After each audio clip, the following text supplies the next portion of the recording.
प्रणाम महाराज। Namaste. Namaste to you all. There is time.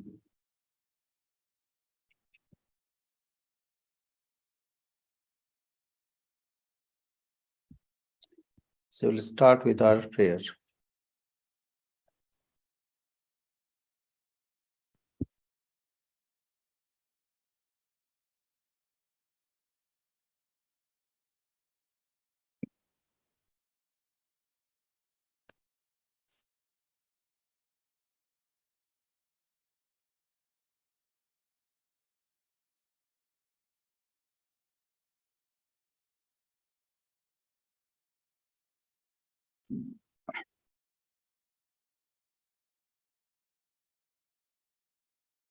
प्रणाम महाराज। Yeah, namaste. Namaste. Namaste to you all. There is time.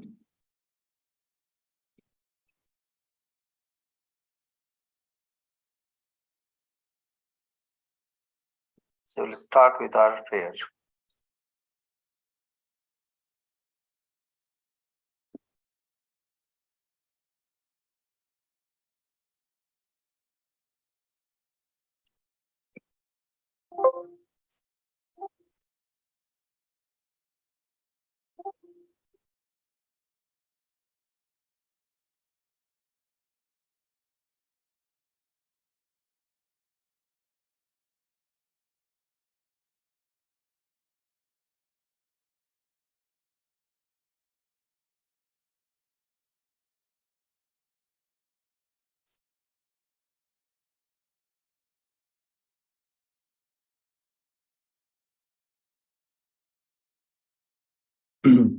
Shri Gurubhyo Namaha Harihi Om. Sahana Vavatu Sahanu Bhunaktu Sahaviryam Karvavahai Tejasvinavadhitamastu ma vidvishavahai. Om Shanti Shanti Shanti Harihi Om. Asato ma sadgamaya tamaso ma jyotirgamaya mrityurma amritam gamaya aviravirmayedhi. Om Shanti Shanti Shanti Harihi Om. Tava kathamritam tapta jivanam kavi vireditam kalmashapaham Shravanamangalam Srimadatam Bhuvi Grananti Ye Bhurida Jana. Let we be protected, let we be nourished. Let we strive with energy and vigor. Let our study be enlightening and not give rise to hostility. Om peace, peace, peace. Lead us to truth and not to untruth. Lead us to enlightenment and not ignorance. Lead us to immortality and not death. Let the self-manifest Atman grow in me. Om peace, peace, peace. Your nectar-like words and warm and inspiring life stories, eulogized by learned sages, are indeed eradicator of shoots of ignorance. These are auspicious to hear and propitious to inculcate one's own life.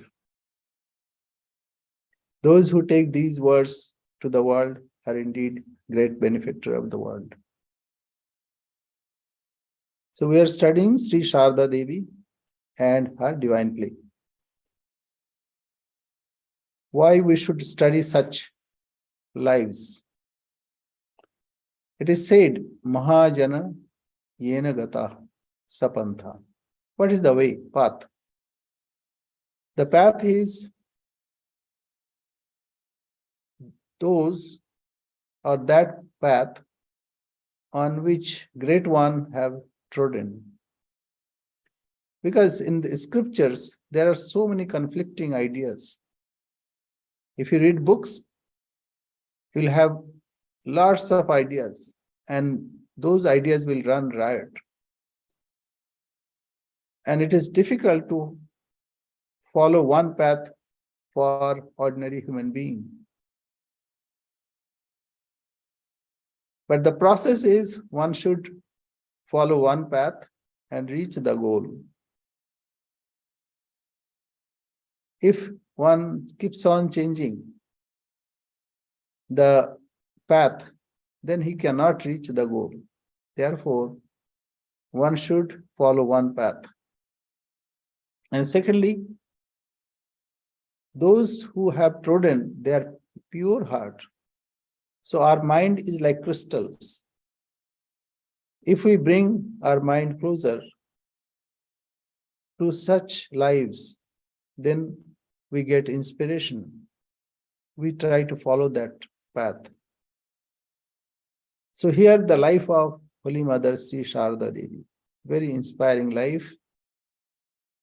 And as we know that in India or here also, Mother is the center of our families. Mother is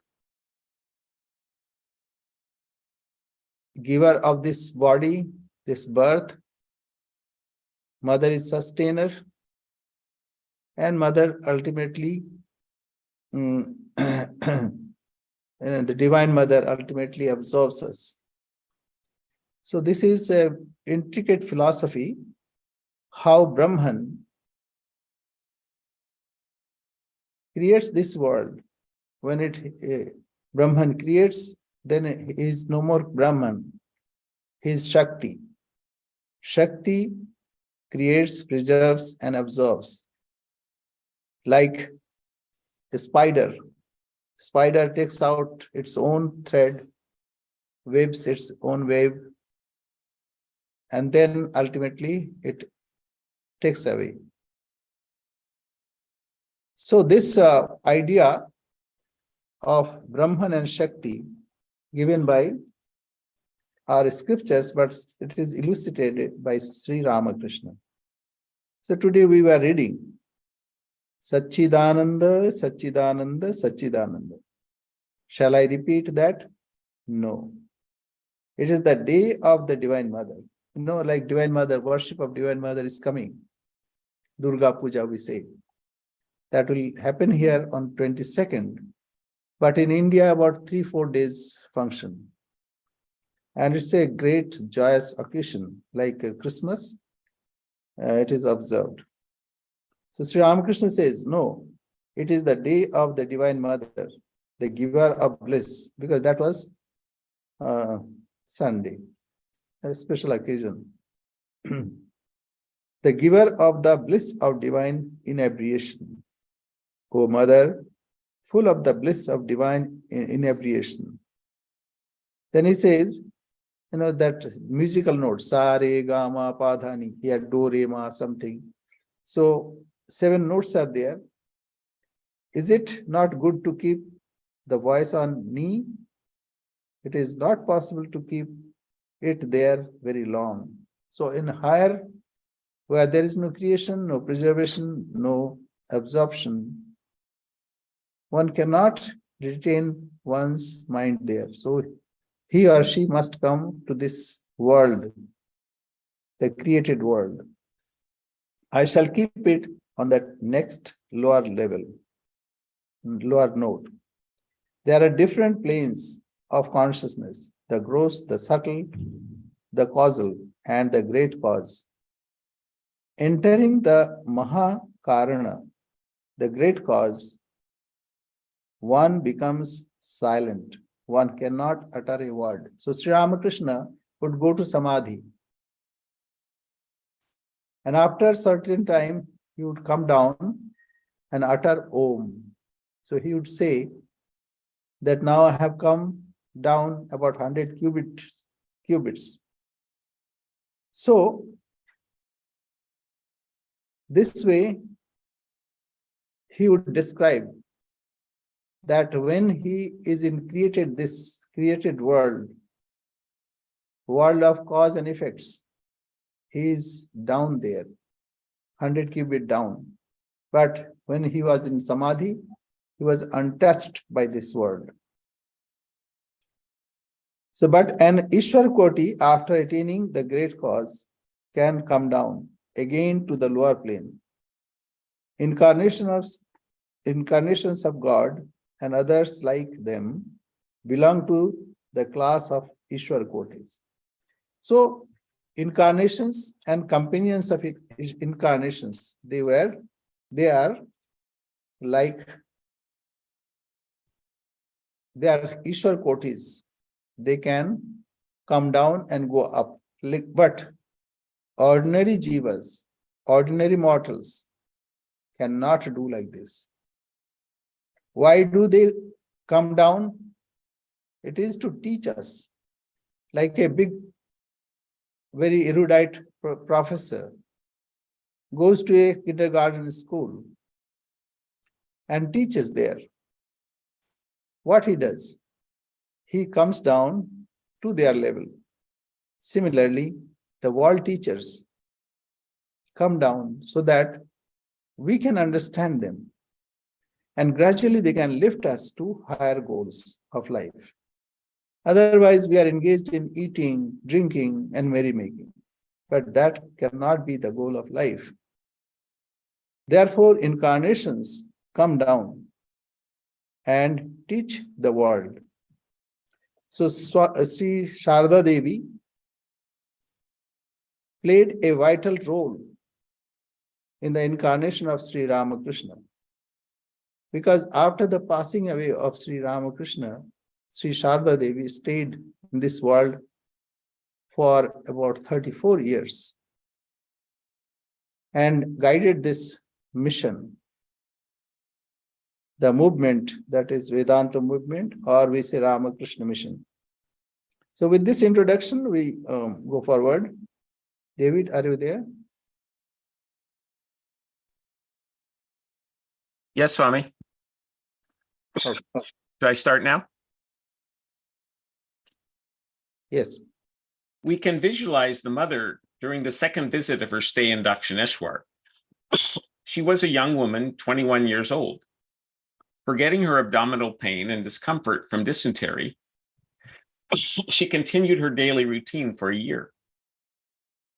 Over and above that, she endured verbal abuse from Hriday, who considered her to be his rival in caring for the master. She returned to Jairambati in September 1875, when she finally recovered her health to some extent.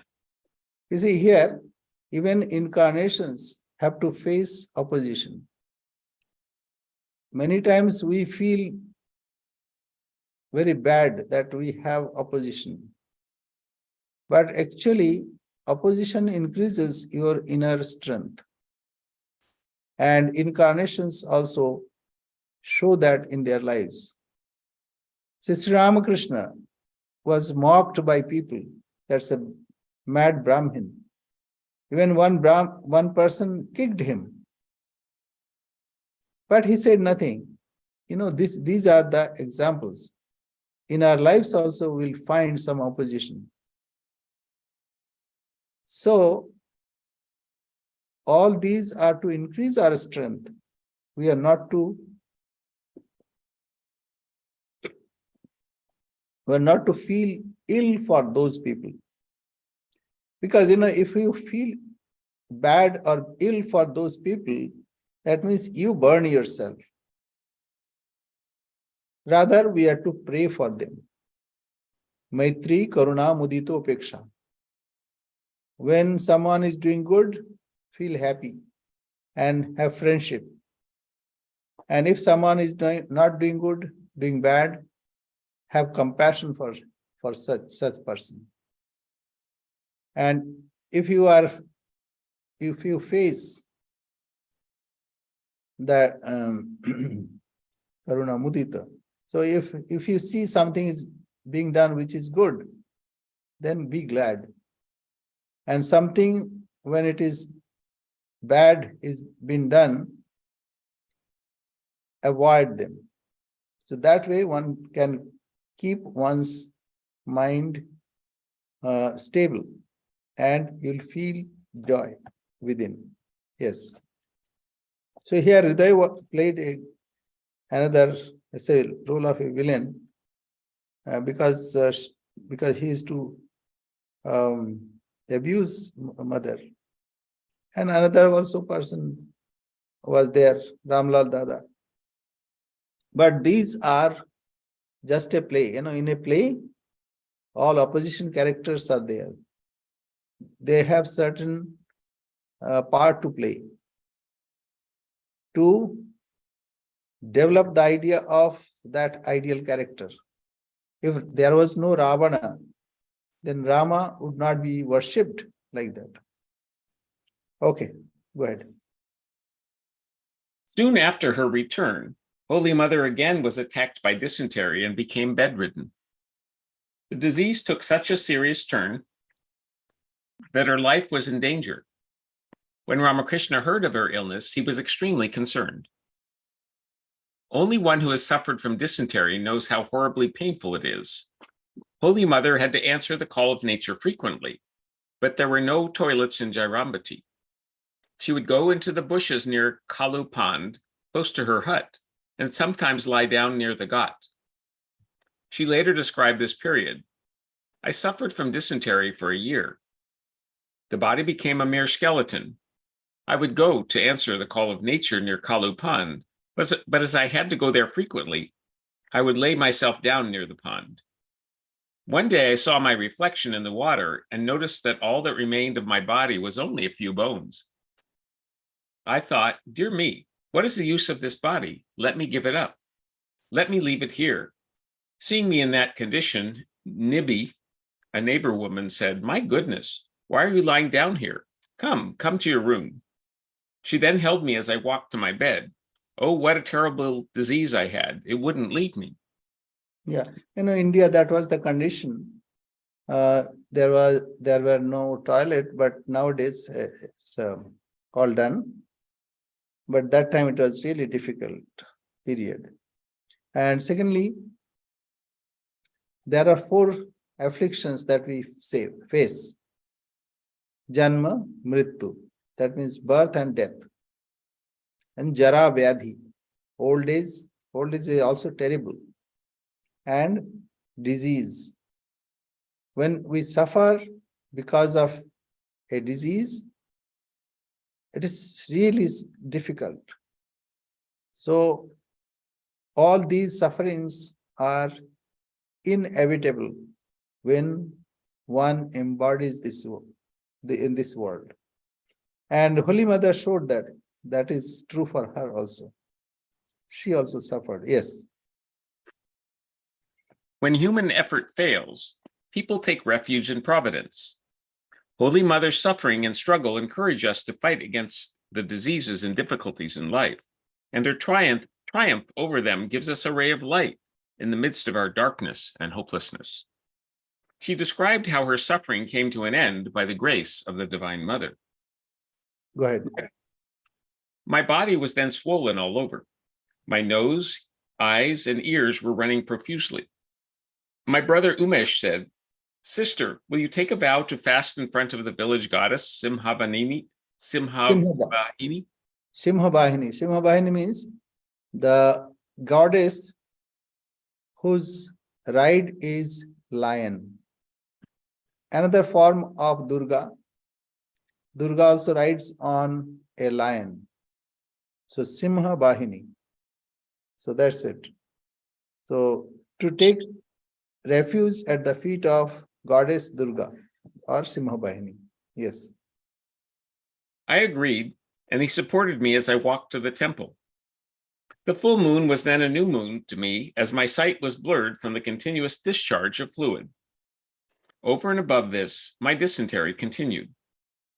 I lay down in front of the temple and then crawled nearby to answer the call of nature.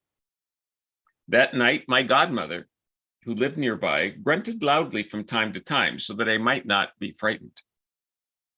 Soon Mother Simhabahini appeared to my mother in the form of a blacksmith girl of Radhu's age, 12 or 13, and said, Go and bring your daughter back. She is so ill that she should not be left alone. Bring her back right now. Give her this medicine and she will be cured. She also told me, make juice by crushing a squash flour and mixing it with a little salt. Apply this to your eyes and they will clear up. I Yes, then so that gourd is, long gourd, that lao like this. So that one make the juice. That's a local herb is used for that. And yeah, that way, the Simha Bahini. Simha means lion. Vahini means who has ride of lion. Yeah. I then took the medicine that my mother had received and applied the squash flower juice to my eyes. This almost immediately cleared the mucus from my eyes, and they began to stop watering. My normal vision came back the same day. Gradually, the swelling of my body disappeared and I recovered. I told people about the medicine I had received from Mother Simhavini. From that time on, the power of the goddess became known far and near, and people in large numbers began to visit her. I received medicine and the world was also blessed. Mother Simhavini is a living goddess. Simha Bahini. Another name is Bahini. Jagat Dhatri. Jagat Dhatri means the giver birth of this whole world. Yes. Mother Simhavini is a living goddess. I keep some earth from that temple ground in a container. I eat a little of that earth every day and give some to Radu to take also. They eat the soil, the dirt. Yeah. That's another way, like Panchakarma. There are various karmas, like applying earth on the body, or applying water on the body, or applying oil on the body. That also cures. These are natural cures. And it is consecrated earth. Yeah, it looks odd from Western point of view. But here also, what you do? Everything is pill based. You have pills for everything. For this, you get this pill. So pill hill. We have a pill hill here. So pill also is a kind of earth. What is that? And maybe it is sugar coated, or sometimes just it is bitter also. And various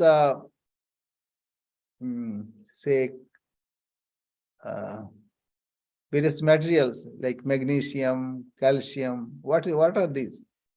These are also earth. You may say that it's a bit purified. Yes, that you can say.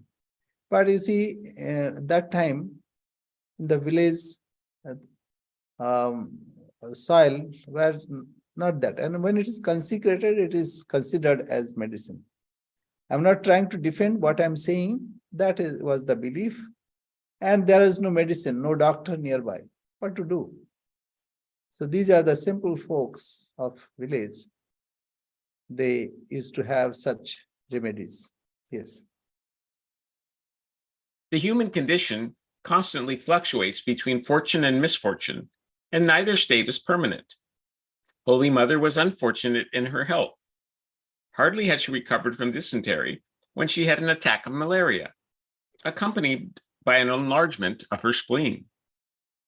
Yeah, so that is another, that time lots of mosquitoes were there. Now almost gone. Of course, some pockets are still there. But malaria was another disease which eradicated, or which, there's like a pandemic that time. So malaria, then cholera, all these. The world has seen pandemics of such diseases, and then pox. And then latest is HIV, and then COVID. So these keeps on happening, and we come out of it, and then another big blow comes. And in the beginning, we don't have any solution. Even people started taking Syncona. That was for I think for malaria. Here also, America asked India to send some medicine. So what I'm saying, in the beginning, we don't know how to treat it. And then gradually people find some remedy. And then the virus grows further strong and attacks again. Because this world is like this. Anityam asukham lokam. This world is temporary and full of misery. Anityam is transitory. Asukham, it's full of misery. Imam prapya, getting this world, worship me. Bhagavan says in Bhagavad Gita. So anyway, yeah, go ahead. At that time, villagers relied on local remedies when they were ill. In those remote villages of Bengal, modern medical facilities were not available. So poor villagers would seek divine help and apply folk remedies to cure their diseases. Holy Mother went with her mother to the Kayapat Badaganj Shiva temple, 6 miles from Jairambati, for a traditional treatment that was as bizarre as it was painful. The patient bathed and then was made to lie down on the temple floor. A piece of banana leaf was placed on his or her abdomen. 3 or 4 people held the patient's hands and feet tightly, and then the patient's abdomen was branded with a burning branch from a plum tree. Holy Mother watched other patients undergoing this cruel treatment and heard their piteous cries. When her turn came, she would allow no one to touch her, but lay quietly down on the ground and was branded. Silently, she endured the excruciating pain, and her spleen gradually returned to normal. Yeah, this is another treatment. So they used to put here. It was really painful. Anyway, yeah, go ahead. Sometimes we wonder why great souls endure so much suffering. Human life consists of happiness and misery, comedy and tragedy. When divine beings take human forms, they must obey this law of Maya. Because happiness and misery are inevitable, avatars accept the reality when they take on a human life, but they are not affected by it. Rather, their minds dwell in their divine nature beyond the pairs of opposites. They take human birth to teach ordinary people how to face difficulties and suffering, maintain peace and harmony, and experience divine bliss by leading a God-centered life. Yes, say suppose Divine Mother would come and would be untouched by all these things, and she would go. Then people would say, what does she know about our pain? How much painful it is to live in this world. So they act exactly as normal human being.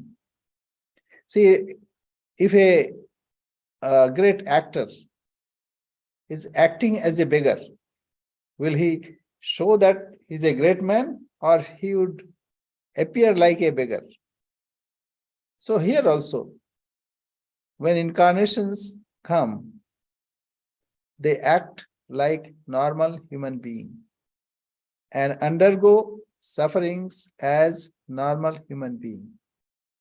Then only they can show the way that in spite of all these, how one can keep one's mind in God. Mother was surrounded by one crazy, some half crazy, some greedy people. If you read the gospel, the life of Holy Mother, you know. So whenever we have some difficulty, we find we are better off than Holy Mother. So this way, incarnations come to teach us how to live in spite of all difficulties, how to live in this world. Yeah, go ahead. Third visit to Dakshineshwar. In 1876, Holy Mother journeyed to Dakshineshwar via Telobelu with 2 villagers, Gosain Das and an unidentified woman. They arrived on the 17th of March. This time, Holy Mother stayed in the cottage that Shambhu Malik had built instead of at the Nahabat. Holy Mother later said to M's wife, Nikunja Devi, My daughter, Shambhu Malik, built that cottage for me, but I was reluctant to live there alone. One day I mentioned that to the master. He then said to Hriday, Hriday, you bring your wife. Thus, Hriday's wife from his second marriage came to stay with the mother at Dakshineshwar. On May 22nd, 1876, Holy Mother observed the Savitri Vrata in Dakshineshwar. Savitri Brata, this Brata means penance or vow, is observed by married women on the full moon day in the month of mid-May or mid-June, mid-May to mid-June. On this day, it is believed that Princess Savitri brought back her husband Satyavan from the clutches of Yama, the god of death, through her devotion and prayer. The story is like this. Savitri was a princess, and Satyavan and his parents lived in a hut in a forest. They had a kingdom, but because they were defeated, so they self-exiled. So Savitri's father told her that you better find your own match. You know, that was another Indian custom in olden days. Now, it is arranged marriage, but that time princes were given freedom to choose their own spouse. And going here and there, Savitri saw that this gentleman, and she decided to marry that man, Satyavan. But then the astrologer said that his life is very short. But the love for Satyavan was such that she said, no, whatever happens, happens. And Savitri was married to that Satyavan. On fateful day, when Satyavan was cutting some branches, he fell ill, and then Yama came. Yama wanted to take that soul. So Savitri prayed to Yama. Yama is the king of death, that only have been married only for few months, so please spare his life. No, Yama said, no, I cannot. It cannot be done. So he proceeded. But before proceeding, he said, okay, take me a boon from me. So he said that let my in-laws' kingdom be restored, and let they attain whatever they had. And Yama, after giving that, he proceeded further. And again, Savitri was following Yama. Then Yama turned and said, you are still following. Go away now, because the mortals cannot be returned. Then ask me another boon. So he asked, the Yama asked Savitri to ask another boon. She asked that all the, and for family and people, for welfare of people, she asked another boon. And when Yama started again Savitri was following. And then after a certain time, Yama returned and said, still you are following. Okay, go back, but ask me a boon. Because Yama was in hurry. So Savitri asked that I should be a grandmother or something, like. And Yama said, okay, let that be. And Yama proceeded. Then Savitri said, how can I be grandmother? Because you are taking my husband. I don't have a child. And we marry only once. So That way Yama was defeated. So he had to return Satyavan. That was the story. So that Savitri Brata is that one. Mother, this time mother would live at Dakshineshwar for 9 months. In her second visit, it was 1 year, 5 months. Yes. So is this the same Yama in the Katha Upanishad? Nachiketa, similar. All these stories are made or whatever it is, to depict some principles. There are also 3 boons, here are also 3 boons. Well, And- both outsmarted Yama. Yeah. Yes, Yama is great teacher. Death is great teacher. And it is rare occasion that teacher finds such a student like Nachiketa, like Savitri. Yes. In an article entitled Glimpses of Pages from an Account Book in Amritarup Sri Ramakrishna, Swami Prabhananda supplied some new information regarding Holy Mother's cottage that is based on the Chatterjee family account book, covering 2 years, 1283 BE and 1287 BE. In a Bengali era, 1283 to 1287. Yes. He received the account book from Anil Gupta, a grandson of M. Prabhananda wrote, Prabhananda was our vice president and he passed away, I think 1 year back or yes, similar, few months. Yes. Who was his guru? Prabhananda, do you know? I think Shankaranandji.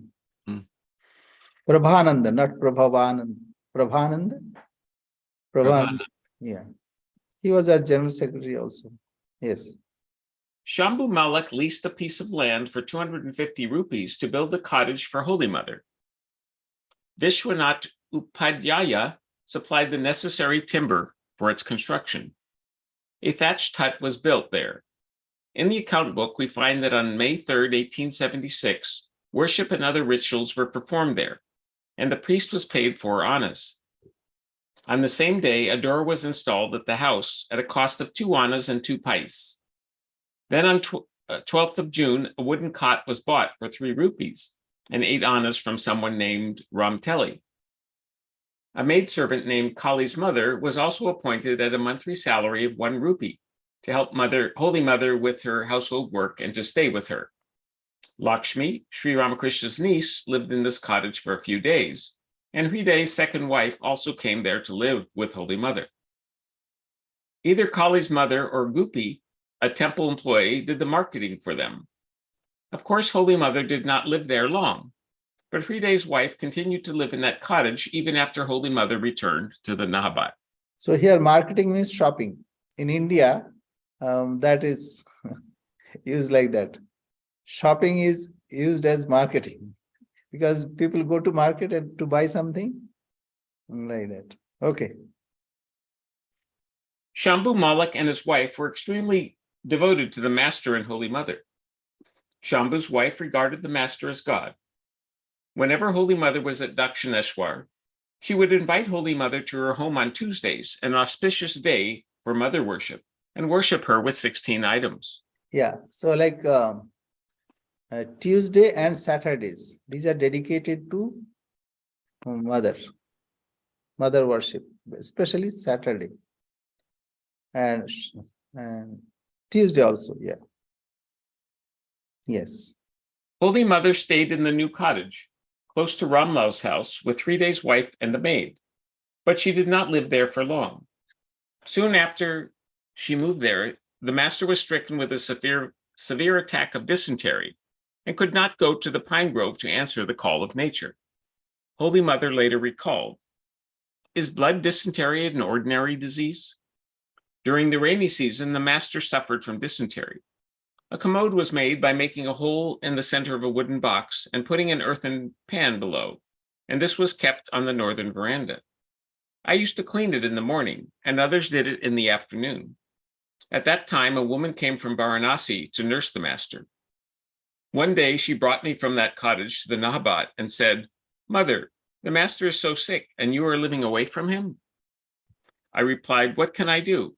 How can Hride's wife live here alone? And moreover, Hride is with the master."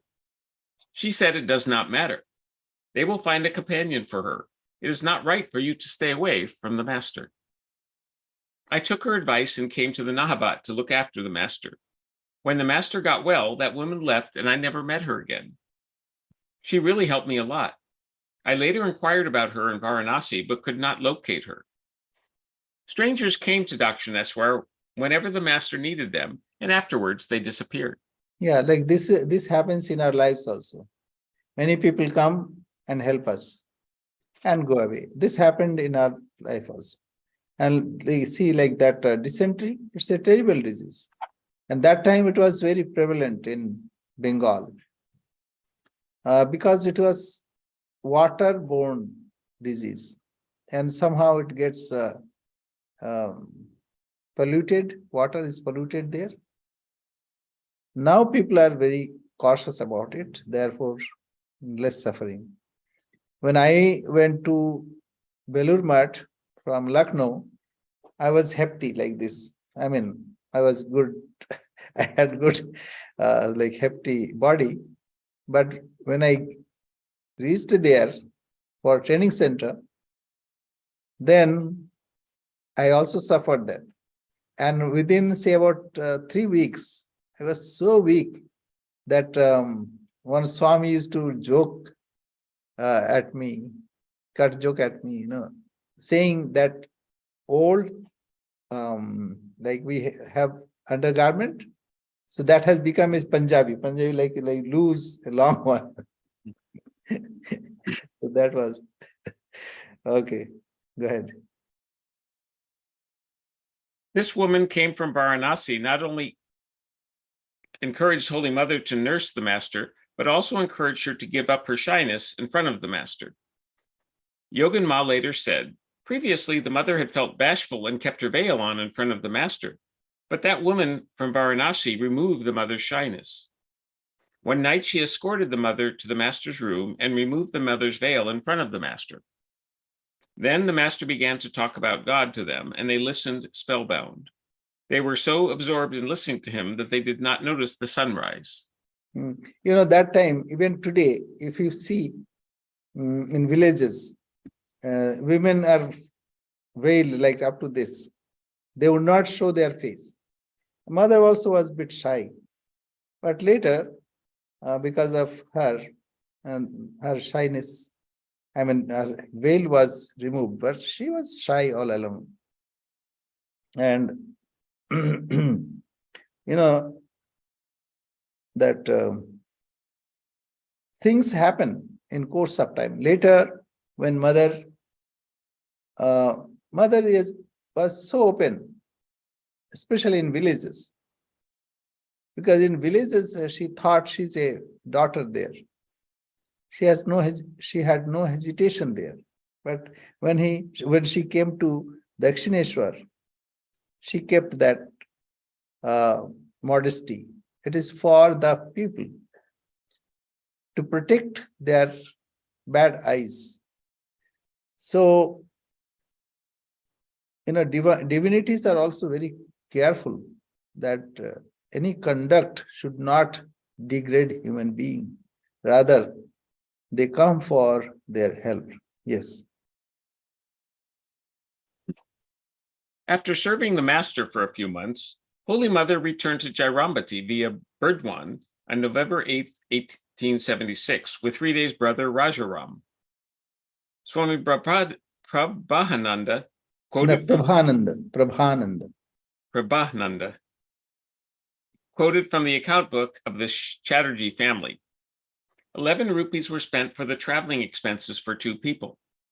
The expenses incurred on the journey included boat fare from Dakshineswar to Howrah, 8 annas, train fare from Howrah to Burdwan, 4 rupees and 12 annas, fare for a bullock cart from Burdwan to Karmarpukur, 4 rupees, plus miscellaneous expenses on the road, including food, 1 rupee, and 12 annas. Perhaps this was the part of the play that Holy Mother had to go back and forth between Karmarpukur Jarambati and Dakshineshwar. She was dependent either on her husband or on her mother, and dependence always brings misery. After her father's death, her family in Jarambati was passing through hardship.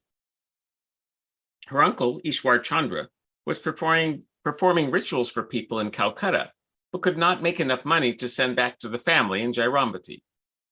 The mother's younger brother, Prasanna, learned to perform rituals and left for Calcutta to earn some money. Holy Mother did not get any financial help from her husband or from his family, as they were also poor. So whenever she had any difficulties, she took shelter with her mother at Jairambati. She helped her mother with cooking, cleaning, and washing and other household work.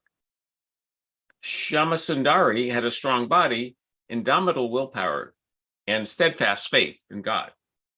Yeah, so his Ishwar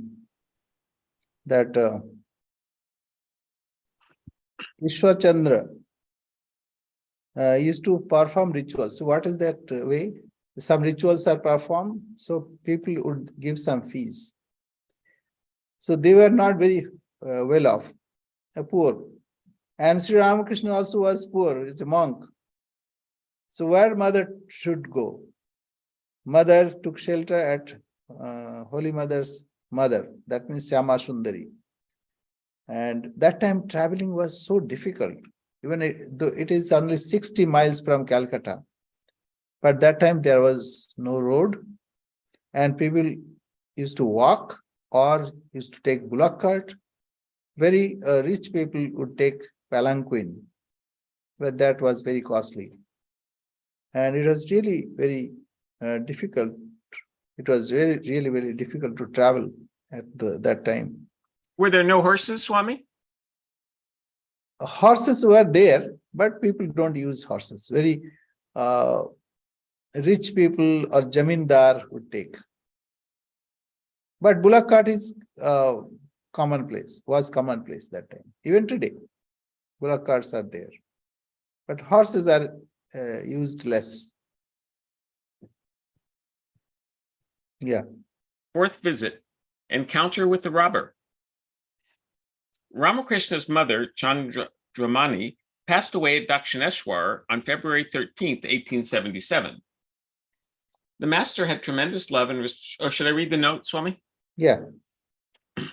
When Chandramani was about to die, she was carried to the Bakul Talagat for the... Yeah. It's Ganga, that's a strange way of dying.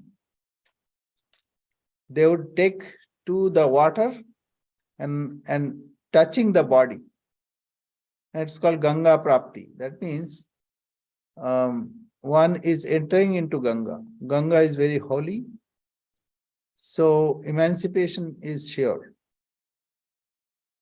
So people would, before dying, they would request or they are taken to Ganga Ghat. Ghat means near where the people take bath. So she was taken there, yes.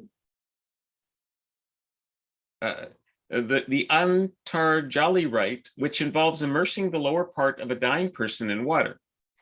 According to the Leela Prasanga, the master asked his nephew Ramlal to perform the last rites, as he was a monk and not allowed to perform such rites. In the account book of the Chatterjee family, there is a reference to gifts bestowed on the 4th day after Chandramani's death for Agradani, a rite in which a Brahmin ceremonially receives the first gift in memory of a deceased person. That's a Shraddha ceremony, and that last rites for the departed soul, so that the passage is smooth. Yes. The master had tremendous love and respect for his mother. When she died, he cried aloud, saying, "Mother, mother." Hriday reprimanded him, saying, "Uncle, you are a monk, and now you are crying for your mother?" The master... Hriday is the guardian, When he was doing, performing all tapasya, he would say, "Why are you doing this?" Now he is chastising. he would chastise the master. "Oh, you are monk, why you are weeping?" Yeah. The master replied, "You rascal, keep quiet. I may have become a monk, but that does not mean I am a heartless beast." Yeah. So this is our tradition. In olden tradition, that was the custom what Hriday said. But in our tradition, we respect our parents. Even after getting sannyasa, after 12 years, we are allowed to visit our families. I mean, for a short time. But before that, generally it is not allowed. On special cases, if parents are under stress or in poverty, then monks are allowed, but for short time. But in the beginning, it is very strict. But later, the rules are bit, eased. So that the idea is that we are to respect our parents. Though we have left our homes and hearth, but the gratitude should be remembered. One should have that gratitude for the parents. Yes. Holy Mother later told Nikunja Devi, "When my mother-in-law was dying, the master said, 'O Mother, blessed you are, you who carried me in your womb. Mother, you looked after me in this form. Henceforth, please do the same.' Another day, after his mother's passing away, he told me before lunch, 'Please wait. Let me go to the Panchavati and cry for my mother.'" So these are, special manifestation.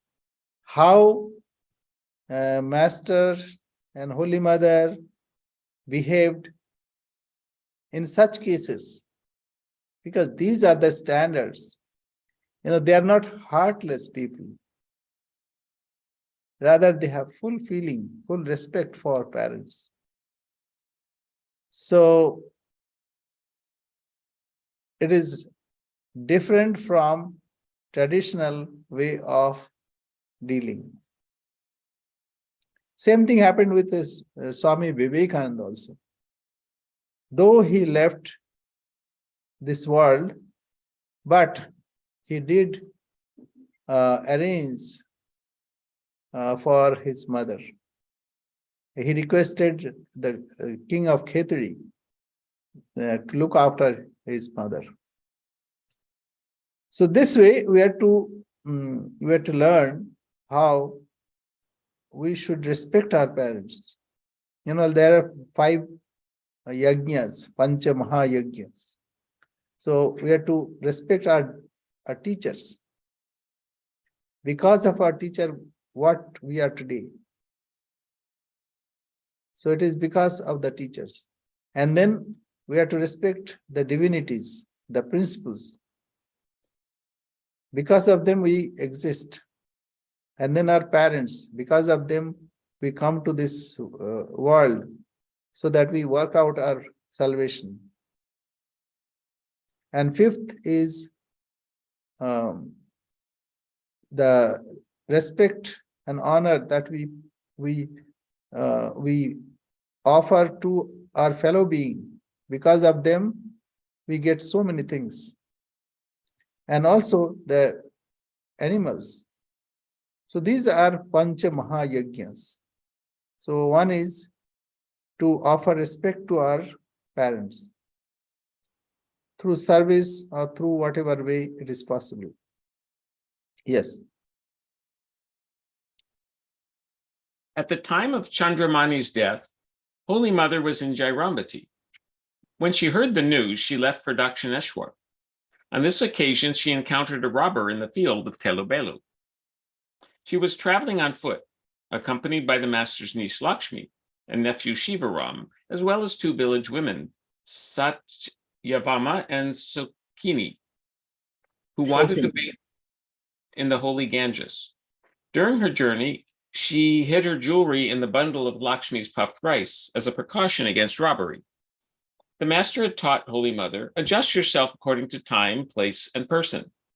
Although Holy Mother lived behind a veil of modesty, if necessary, she could fearlessly cast off her habits and customs to deal appropriately with any situation. During this incident, she showed exceptional courage, intelligence, and self-control. Swami Saradananda narrated the story. In those days, Holy Mother usually traveled from Jairambati and Karmapukur to Dakshineshwar on foot because she had no money or little of it, or for some other reason. People traveled from the Jairambati Karmapukur area to Jahanabat, Arambagh, and then crossed the 10-mile-long field near Telo and Belo to reach Tarakeshwar. From there, they had to traverse a similar field, Kaikala, to reach Baijabati, and finally cross the Ganges by boat to Dakshineshwar. Those two vast fields were inhabited by highwaymen. Even now, people say that many travelers lose their lives at the robbers' hands in the morning, at noon, and in the evening. Telo and Belo are two small villages situated almost side by side. In a field, a couple of miles away from these villages, is a temple with a fierce and dreadful form of Kali, known as the robbers' Kali of Telo Belo. People say that the robbers worship this Kali before proceeding to rob and murder travelers. In those days, people traveled in groups to traverse those two fields in order to protect themselves from robbers. And that also in daytime, so that they are protected. Yeah, still that place is there, and that Kali, Dakat Kali, is there. Yes. Once Holy Mother was walking from Karmarpukur to Dakshineshwar with the daughter and younger son of Rameshwar and a few other men and women. After reaching Arambagh, her companions thought they had enough time to cross the field of Telobello before dusk, so they were unwilling to pass the night there. Although the Holy Mother was exhausted from the journey, she said nothing and walked on with the party. But they had scarcely walked 4 miles when she found she could not keep up with them and began to lag behind. They waited on her for a while, then asked her to walk faster and moved on. When they reached the middle of the field, they noticed that she was then quite far behind and was walking slowly. They waited for her again, and when she caught up, they said, "If we walk this slowly, we shall not cross the field before 9 p.m., and we may be attacked by robbers." The Holy Mother knew that she had inconvenienced the others and caused them alarm, so she asked them not to wait for her. She said, "You go on to the inn at Tarakeshwar and rest there. I shall meet you as soon as possible." Seeing the approach of sunset and taking her at her word, without further delay, they began to walk faster and were soon out of sight. You see, here one may think that is it intentional? Like she wanted to bless those people, the hapless people and the cursed people. They were leading a life which was not a proper life. So Mother, out of her compassion, stayed back. So, later we'll see how these things happen. Yes. Holy Mother then continued along as fast as she could, but she was terribly exhausted. After a while, the sun sank below the horizon of the field. Extremely anxious, she wondered what to do. Just then she saw a tall, dark, fearsome-looking man with a staff on his shoulder rapidly approaching her. Another person, probably his partner, was behind him. She realized that it was useless to run away or to shout, so she stood still and awaited their arrival with great fear. Within a few moments, the man reached her and asked harshly, "Who are you standing here alone at this hour of the evening?" To placate him, Holy Mother surrendered to him completely, addressing him as Father. "Father, my companions have left me behind, and it seems I have lost my way. Kindly accompany me to where they are. Your son-in-law lives at the Kali temple in Dakshineshwar. I am going to him. If you accompany me there, he will certainly appreciate your kindness and show you proper courtesy." No sooner had she said this than his companion arrived. Holy Mother noticed that it was not a man, but a woman, his wife.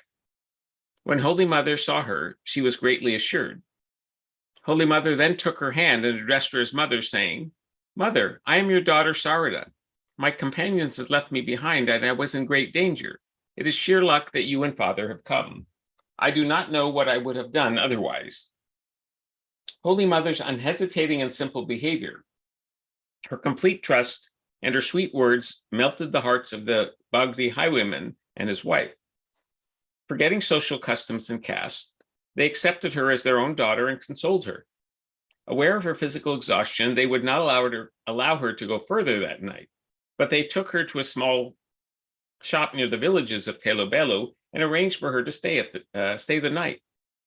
The woman made a bed for the Holy Mother with some of her own clothes and other things, and the man bought puffed rice and sweetened parched rice for her to eat. So, like another way of seeing this, Mother showed her real form. And that is why this highway man also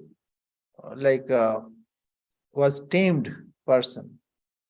Otherwise, they had no compassion for passerbys. But maybe it is possible that Mother showed her own form, and they were good people.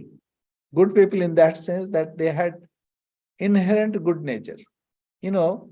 The story, who wrote Ramayana? It is Valmiki. Valmiki was a robber in the previous life. Previous life means before becoming Valmiki. His name was Ratnakar. In the beginning, he was in a kingdom as a soldier.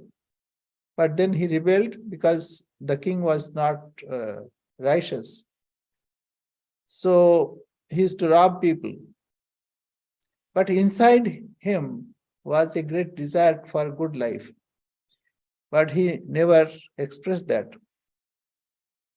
But God understands that. So Narada once was traveling through that path, and he encountered with this, and he asked the question, "For whom are you robbing people and killing them?" He said, "For my family." "Will they take your sin, share your sin for this?" "Of course they will." Yeah, he answered. "Go and ask." "Oh, you want to run away from me?" No, you bind me here and go and ask. And when he went to his home, nobody was ready to share his sin, because they said that it's your duty to sustain us. Why should we take your sin? How you earn money, that's up to you. So what's the point? The point is he had a desire within to get rid of such life, robber's life. But there was no chance. Only when one is very eager, then God opens the way. Same thing happened in this case also. These two people from inside, they were good, though they were robbers.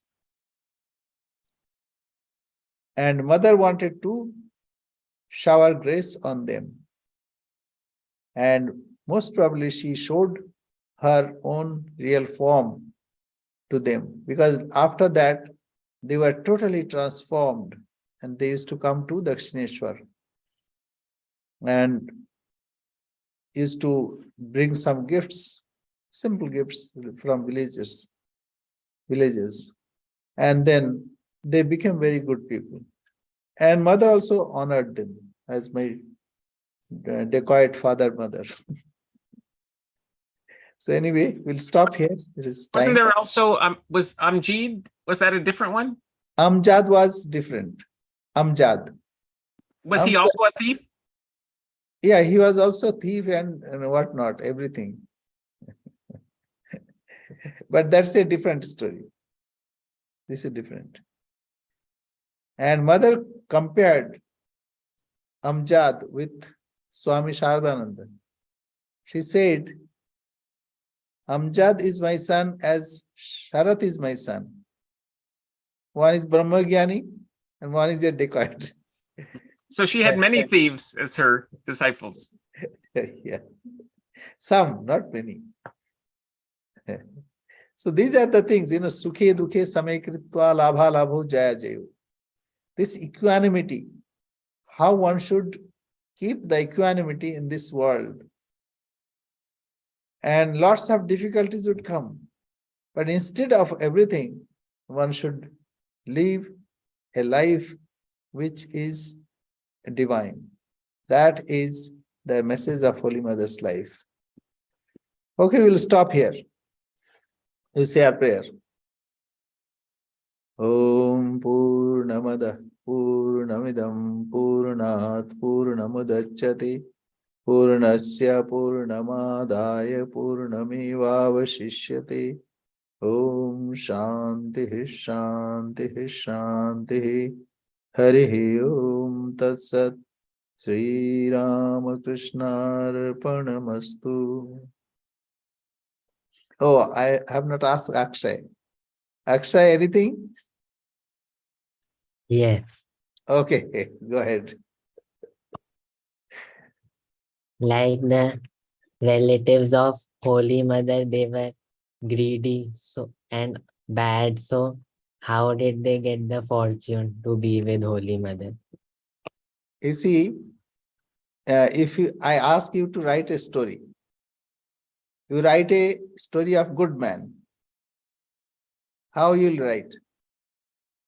You'll write all the bad characters also. Because then only you can show that this person is good. All these companions of an incarnations are also part of incarnation. It's called Kaya Vuha. Kaya Vuha means, see, you try to write a story. And then you'll find that you cannot write a story without a villain. Even you see here, what is that?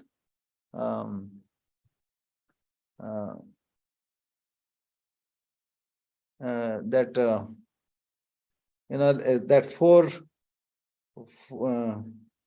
four rings should be there, 5 rings should be there, and he goes. What is it? David, what is the name?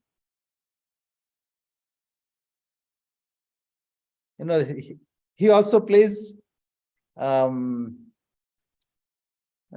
forgetting. Anyway, it's like Ravana. Without Ravana, the character of Ram cannot be depicted. You try. So like this, today also there is a situation in Middle East where some people have attacked a country. So anyway, all this happens to show the inner strength of human being. If there is no difficulty, when you start walking, the gravity pushes you down. The air opposes you. So it is part of the system. How they got opportunity? Mother said that you must have done penance, like cutting your head. You got this chance. But that's the one way of taking that question. But what I understand, all the companions, even Hriday, even Ramlal, all the characters even played some negative roles. It is to highlight the inner character of the divinities like Sri Ramakrishna, Holy Mother. Right? So it is the part of the system. It is not, say, it is natural. It's not unnatural. Right?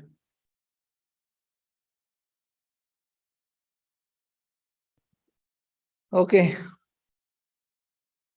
Thank you very much. And Thank you. You write a story and tell me without villain.